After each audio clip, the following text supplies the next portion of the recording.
نبی کریم صلی اللہ علیہ وسلم نے فرمایا اللہ تعالیٰ نے کوئی بیماری ایسی نہیں بنائی جس کا علاج پیدا نہ کیا ہو۔ کچھ چیزوں میں یقینی شفا ہے جن میں نمبر 1 شہد ہے، ہنی۔ ابو سعید رضی اللہ عنہ سے روایت ہے کہ ایک آدمی نبی صلی اللہ علیہ وسلم کی خدمت میں حاضر ہوئے اور عرض کیا کہ میرا بھائی پیٹ کی تکلیف میں مبتلا ہے۔ آپ نے فرمایا اسے شہد پلاؤ۔ پھر دوسری مرتبہ وہی صحابی حاضر ہوئے، آپ نے اسے اس مرتبہ بھی شہد پلانے کے لیے کہا۔ وہ تیسری بار آیا اور عرض کیا کہ میں نے عمل کیا ہے لیکن شفا نہیں ہوئی۔ آپ نے فرمایا اللہ تعالیٰ سچا ہے اور تمہارے بھائی کا پیٹ جھوٹا ہے، اسے پھر شہد پلاؤ۔ چنانچہ انہوں نے پھر شہد پلایا تو اسے تندرستی ہو گئی۔ کیونکہ قرآن مجید میں آتا ہے نا کہ شہد کے بارے میں کہ وہ شفا ہے، فیہ شفاء للناس، کلونجی میں شفا ہے۔ نبی صلی اللہ علیہ وسلم نے فرمایا سیاہ دانوں میں ہر بیماری سے شفا ہے سوائے موت کے۔ عجوہ کھجور، رسول اللہ صلی اللہ علیہ وسلم نے فرمایا عجوہ جنت کے پھلوں میں سے اور اس میں زہر سے شفا۔ یعنی اگر آپ سمجھتے کہ آپ کے جسم میں آپ کو بلڈ پوائزنس ہو گیا ہے یا ویسے آپ کے اندر بہت ٹاکسنز ہو گئے ہیں تو اس صورت میں بھی آپ اس سے فائدہ اٹھا سکتے ہیں۔ نبی صلی اللہ علیہ وسلم نے فرمایا جو شخص روزانہ چند عجوہ کھجوریں کھا لیا کرے اسے اس دن رات تک زہر اور جادو نقصان نہیں پہنچا سکیں گے۔ بعض جگہ 7 کھجوروں کا ذکر ہے اور بعض اس میں چند دانوں کا ذکر ہے۔ تو اگر افورڈ کر سکے تو ایک دانہ ہی روز کھا لیں، 3 کھا لیں، 5 کھا لیں، 7 کھا لیں۔ لیکن یہ ہے کہ ایسے شخص کو اگر کوئی زہر بھی دے یا اس کو کوئی جادو کی کوشش کرے تو اثر نہیں ہوگا۔ اسی طرح برنی کھجور، کھجور کی قسم ہے۔ رسول اللہ صلی اللہ علیہ وسلم نے فرمایا سب سے بہترین کھجور برنی ہے، وہ بیماری کو دور کرتی ہے اور خود اس میں کوئی بیماری نہیں ہے، یعنی شفا کا ذریعہ ہے۔ پھر زمزم۔ ابو جمرہ کہتے ہیں کہ میں ابن عباس رضی اللہ عنہ سے لوگوں کے بے قابو ہجوم کو دور رکھتا تھا۔ ابن عباس ایک اسکالر تھے، مفسر قرآن، تو لوگ ہجوم کر دیتے تھے ان پر، لیکن کچھ عرصہ نہ جا سکا۔ بعد میں جب حاضر ہوا تو ابن عباس نے مجھ سے اتنے دن نہ آنے کی وجہ پوچھی۔ میں نے عرض کیا کہ مجھے بخار ہو گیا تھا۔ ابن عباس کہنے لگے کہ رسول اللہ صلی اللہ علیہ وسلم نے فرمایا بخار جہنم کی گرمی کے اثر سے ہوتا ہے، اس لیے اسے آب زمزم سے ٹھنڈا کیا کرو۔ یعنی بخار کے مریض کو آب زمزم پلائیں بھی، ماتھے پہ پٹیاں بھی کریں، چھڑکاؤ بھی کریں، کسی بھی طریقے سے اس کو ٹھنڈا کریں زمزم کے ساتھ۔ پھر پانی سے علاج۔ نبی صلی اللہ علیہ وسلم نے فرمایا جب کسی کو بخار ہو جائے تو 3 رات سحری کے وقت اس پر ٹھنڈا پانی بہایا جائے، یعنی صبح ارلی مارننگ۔ اب یہ وقت آپ نے خود مقرر کیا ہے، اس لیے اس وقت کی پابندی کرنا مسنون طریقہ ہوگا۔ بعض اوقات لوگ خود سے خود ایسی چیزیں اپنے لیے لازم کر لیتے ہیں، وہ ٹھیک نہیں۔ پھر ہے گائے کا دودھ۔ عبداللہ سے روایت ہے کہ رسول اللہ صلی اللہ علیہ وسلم نے فرمایا اللہ تعالیٰ نے بڑھاپے کے علاوہ ہر بیماری کا علاج نازل کیا ہے، گائے کا دودھ لازمی طور پر استعمال کیا کرو کیونکہ یہ ہر قسم کا درخت چرتی ہے۔ یعنی جو جانور مختلف درخت چرتے ہیں پھر ان کے دودھ کے اندر اس کا اثر آ جاتا ہے، وہ ایک طرح سے ان کے دودھ میں بہت ساری میڈیسنز خود بخود شامل ہو جاتی ہیں۔ حجاموں کے ذریعے علاج۔ ابن عباس بیان کرتے ہیں نبی صلی اللہ علیہ وسلم نے فرمایا بہترین دن جس میں تمہیں سینگی لگوانی چاہیے وہ چاند کا 17واں، 19واں اور 21واں دن ہے۔ معراج کی رات فرشتوں کے جس گروہ کے پاس سے بھی میں گزرا اس نے یہی کہا اے محمد صلی اللہ علیہ وسلم سینگی لگوانے کا اہتمام ضرور کرنا، یعنی حجامہ ضرور کروانا۔ فرشتوں کی ہر جماعت نے آپ کو یہی مشورہ دیا۔ انس رضی اللہ عنہ کہتے ہیں کہ رسول اللہ صلی اللہ علیہ وسلم نے فرمایا جب تم میں سے کسی کا خون بھڑکنے لگے، یعنی بلڈ پریشر ہو جائے، بی پی ہائی ہو جائے، تو وہ سینگی لگوائے، کیونکہ خون کے جوش مارنے سے آدمی کی موت واقع ہو سکتی ہے۔ یعنی بعض اوقات بی پی کے ہائی ہونے سے انسان مر سکتا ہے۔ پھر کھمبی کے پانی میں شفا ہے۔ کھمبی جو من کی ایک قسم ہے جس کو یہ کہتے ہیں مشروم، اور اس کا پانی آنکھ کی دوا ہے۔ عود ہندی میں شفا ہے۔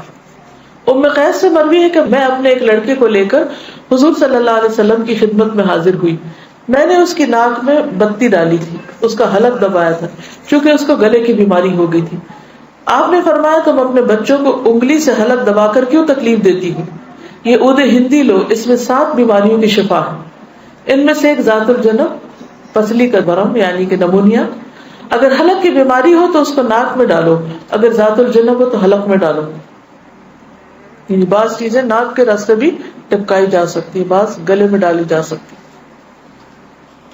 جنگلی بکری کے گوشت میں شفا، ہنٹنگ کا جو گوشت ہے نا. انس بن مالک سے روایت ہے کہ رسول اللہ صلی اللہ علیہ وسلم نے فرمایا ارق النساء سے شفا حاصل کرنے کے لیے جنگلی بکری کے ران کے اوپر والے کمر سے متصل حصے کو پگھلایا جائے، پھر اسے 3 حصوں میں تقسیم کیا جائے اور مریض نہار منہ 3 دن یعنی ہر روز ایک حصہ پیے. یعنی اس کو سوپ بنایا جائے، پگھلایا جیسے مراد یہ کہ اس کو بالکل اس کو ملیدہ بنا لیا جائے. کون سے حصے کو؟ ران کے اوپر کے حصے کو. تلبینہ، عائشہ رضی اللہ تعالی عنہا بیمار کے لیے اور میت کے سوگواروں کے لیے تلبینہ پکانے کا حکم دیتی تھی اور فرماتی تھی کہ میں نے رسول اللہ صلی اللہ علیہ وسلم سے سنا ہے کہ تلبینہ مریض کے دل کو سکون پہنچاتا ہے اور غم کو دور کرتا ہے. مہندی، سلمہ ام رافع جو رسول اللہ صلی اللہ علیہ وسلم کی آزاد کردہ باندی ہیں فرماتی ہیں کہ نبی صلی اللہ علیہ وسلم کو زخم ہوتا یا کانٹا چبھتا تو آپ اس جگہ مہندی لگاتے. اور آخری بات یہ کہ پرہیز علاج سے بہتر ہے. ام المنذر بنت قیس انصاریہ کہتی ہیں کہ رسول اللہ صلی اللہ علیہ وسلم میرے پاس آئے، آپ کے ساتھ علی رضی اللہ عنہ بھی تھے جو ابھی ابھی بیماری سے صحت یاب ہوئے تھے. کچھ نیم پختہ کھجوریں جو پک گئی تھی لٹکی ہوئی تھی. رسول اللہ صلی اللہ علیہ وسلم نے ان کو کھانا شروع کر دیا اور علی بھی کھانے کے لیے کھڑے ہوئے، لیکن رسول اللہ صلی اللہ علیہ وسلم نے یہ کہہ کر منع فرمانا شروع کر دیا کہ رک جاؤ کیونکہ ابھی تک بیماری کی کمزوری باقی ہے. سو وہ رک گئے. میں نے جو اور چکندر کا ایک کھانا تیار کیا اور آپ کے پاس لے کر آئی. رسول اللہ صلی اللہ علیہ وسلم نے فرمایا علی یہ کھاؤ، یہ تمہارے لیے زیادہ مفید ہے. یعنی بیمار کو کچھ چیزیں کھانی چاہیے اور کچھ نہیں کھانی چاہیے. تو اس لیے حکم کیا ہے کہ علاج کرتے رہو. اللہ نے کوئی بیماری ایسی نہیں رکھی جس کا علاج نہ رکھا ہو سوائے موت اور بڑھاپے کے. اسی طرح معالج کو دکھانا چاہیے. جابر بن عبداللہ سے روایت ہے کہ رسول اللہ صلی اللہ علیہ وسلم ایک بیمار کی تیمارداری کے لیے تشریف لے گئے اور فرمایا تم لوگ اس کے لیے کوئی طبیب کیوں نہیں بلاتے؟ انہوں نے کہا اللہ کے رسول صلی اللہ علیہ وسلم آپ بھی ہم کو یہ حکم دیں گے، یعنی آپ بھی کہتے ہیں کہ ہم طبیب کو بلائیں. آپ نے فرمایا اللہ تعالیٰ نے جو بیماری اتاری ہے اس کی دوا بھی نازل کی. تو طبیب یا معالج کو دکھانے کا حکم کیوں ہے؟ اس لیے کہ وہ صاحب علم ہے، صاحب تجربہ ہے، اس کے پاس ایکسپیرینس ہے. تو جب انسان کو کسی بھی چیز کے بارے میں علم نہ ہو تو حکم کیا ہے قرآن کا؟ فَاسْأَلُوا أَهْلَ الذِّكْرِ إِن كُنتُمْ لَا تَعْلَمُونَ. جاننے والوں سے پوچھو اگر تم نہیں جانتے، چاہے کوئی دنیاوی مسئلہ ہو یا کوئی دینی مسئلہ ہو. پہلا کیا ہے؟ توکل، اللہ پہ بھروسہ کہ شفا مجھے دے گا تو وہی دے گا.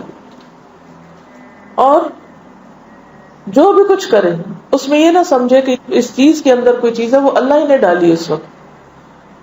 دوسری چیز ہے دعا کرنا، دعاؤں سے علاج. تیسری چیز صدقہ کرنا.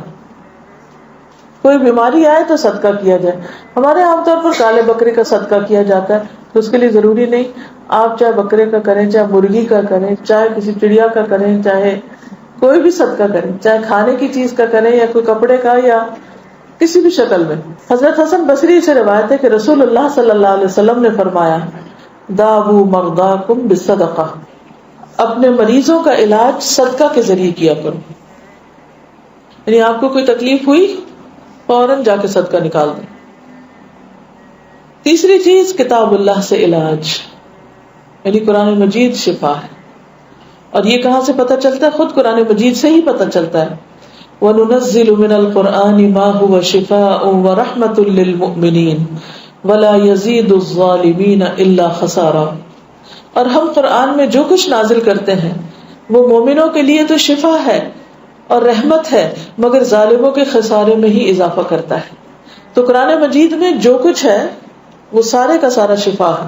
لیکن یہ جو کسی پہ خود سے پابندی خود ساختہ لگا دینی ہے نا کہ 300 بار پڑھو یا 1000 بار پڑھو یا رات کے وقت پڑھو یا صبح کے وقت پڑھو یا عشاء کے بعد پڑھو، وہ بعض اوقات لوگوں کو بلا وجہ کی مشقت میں مبتلا کرنا ہوتا ہے. اور نبی صلی اللہ علیہ وسلم کی سنت سے اس کا کوئی ثبوت نہیں کہ آپ نے صحابہ کو کوئی خاص نمبر بتایا ہو اور یہ کہا ہو کہ یہ اس وقت میں بیٹھ کے پڑھو یا اندھیرا کر کے پڑھو یا پانی کے کنارے پہ جا کے بیٹھ کے پڑھو.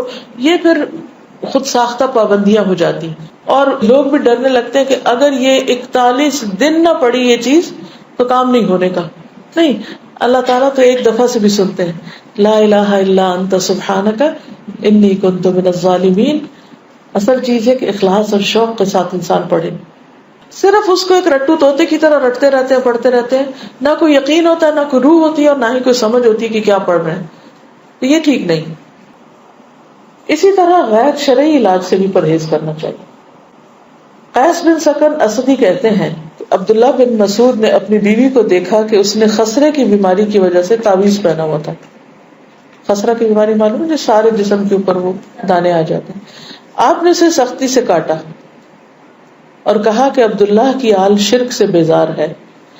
ہم نے رسول اللہ صلی اللہ علیہ وسلم سے یہ بات بھی یاد کی ہے کہ بلا شبہ جھاڑ پھونک، تعویذ اور محبت کا جادو شرک ہے. یعنی کسی کو مسخر کرنے کے لیے جادو کرنا، کوئی ایسے ٹوٹکے کرنا، وہ بھی شرک میں آتا ہے.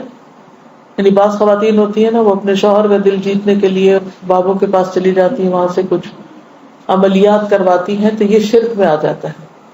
اسی طرح کوئی چیز باندھ کے اسے گلے میں لٹکا لینا، یہ بھی درست نہیں، اس کو پڑھنا چاہیے. اور شرک یا دم جو ہے یہ سب کچھ پھر شرک میں شامل ہو جاتا ہے. اسی طرح حرام ادویات بھی منع ہے. نبی صلی اللہ علیہ وسلم نے حرام ادویات کے استعمال سے منع فرمایا ہے. ابو ہریرہ سے روایت ہے، سنن نبی داؤد. آپ نے فرمایا جس نے حرام چیز کے ساتھ علاج کیا اللہ تعالیٰ اس کے لیے اس میں شفا نہیں رکھے گا. یعنی حرام شفا نہیں دیتا، وہ مزید کسی بیماری کو بڑھانے کا ذریعہ بن جاتا ہے. آج کل آپ دیکھیں کہ کتنا زیادہ سائیڈ ایفیکٹس کے بارے میں آپ سنتے ہیں.